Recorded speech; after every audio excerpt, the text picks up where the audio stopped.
जय श्री कृष्णा। मैं संध्या शर्मा श्री चैतन्य महाप्रभु की कथा में आप सभी हरि भक्तों का स्वागत करती हूँ। महाप्रभु ने अपने भक्तों से कह दिया कि मैं अब दक्षिण देश की ओर यात्रा करना चाहता हूँ।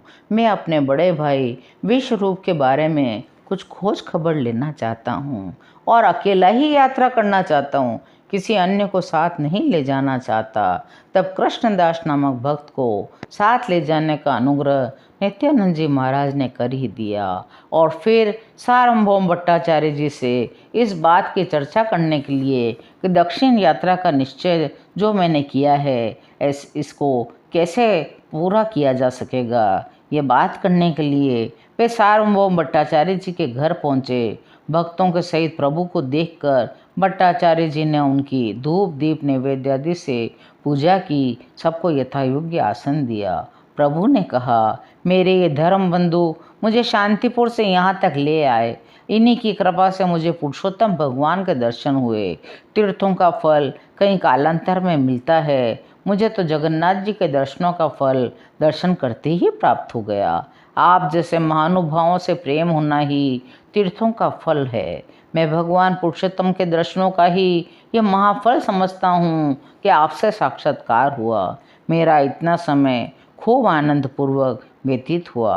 अब मैं आपको बताता हूँ। मेरे एक ज्येष्ठ भाई विश्वरूप 16 वर्ष की ही अवस्था में गृह त्याग कर सन्यासी हो गए थे और सुना था कि वे दक्षिण की ओर गए थे। मेरी इच्छा है मैं भी उनके चरण चिन्हों का अनुसरण करके दक्षिण देश की यात्रा करूं। इससे एक पंथ दो काज हो जाएंगे। भट्टाचार्य सार्वभौम तो इतने मर्माहत हो गए कि कटे वृक्ष की भांति बेहोश होकर भूमि पर गिर पड़े। प्रभु, मैं समझता था कि मेरा सौभाग्य सूर्य उदय हो गया, मैं बड़भागी बन चुका। आप मुझे छोड़कर कहीं अन्यत्र चले जाएंगे? यदि कहीं जाना है तो मैं भी साथ चलूँगा। अपने कुटुंब परिवार पद प्रतिष्ठा सभी को मैं छोड़ने के लिए तैयार हूँ। प्रभु ने फिर धैर्य बंधाया। आप इतने विद्वान हैं, समझदार हैं, इस प्रकार की भूली भूली बातें करेंगे तो अन्य लोगों की तो बात ही क्या। आप धैर्य धारण करें, मैं शीघ्र ही यात्रा समाप्त कर शीघ्र ही लौट आऊँगा।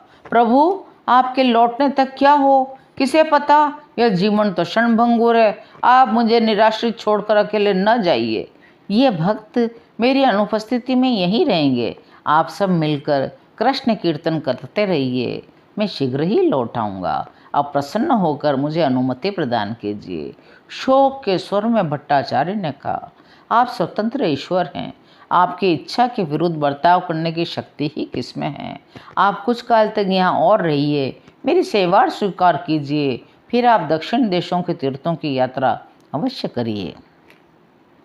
कुछ काल तक प्रभु फिर पुरी में ही रहे और फिर 5 दिनों तक भट्टाचार्य जी के घर भिक्षा करके उनके चित्त को संतुष्ट बनाकर प्रभु ने दक्षिण यात्रा की तैयारियां की।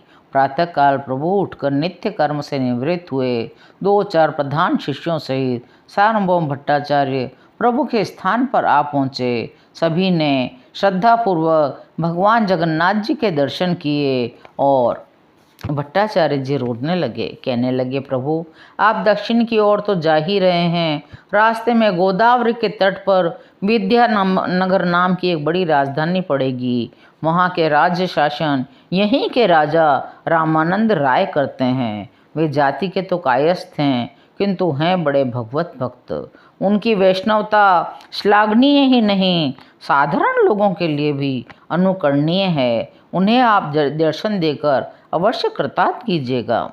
प्रभु ने गदगद कंठ से कहा, भट्टाचार्य महोदय, जिनके लिए आपके हृदय में इतना स्थान है वे महाभाग चाहे चांडाली क्यों न हो, मेरे लिए वंदनीय हैं। लौटने का कह दिया प्रभु ने सबको। अब सब अपने अपने घर को लौट जाइए, मैं अब आगे की यात्रा अकेला ही करूँगा। तब फिर आपस में सब एक दूसरे का आलिंगन किया। भक्त रोते जा रहे थे लेकिन प्रभु पीछे की ओर देखे बिना जल्दी जल्दी समुद्र के किनारे किनारे आगे की ओर बढ़ रहे थे। भक्त लौटते ही नहीं थे लेकिन प्रभु आगे बढ़ते ही जाते थे।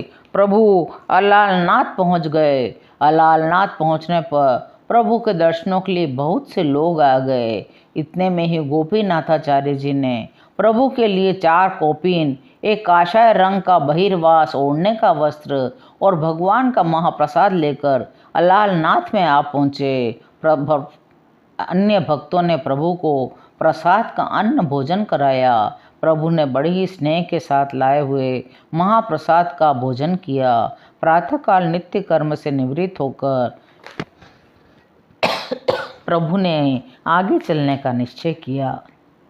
आज की कथा यहीं विश्राम लेती है। मेरे साथ प्रेम से बोली, हरे कृष्ण कृष्ण कृष्ण हरे हरे, हरे राम राम राम हरे हरे।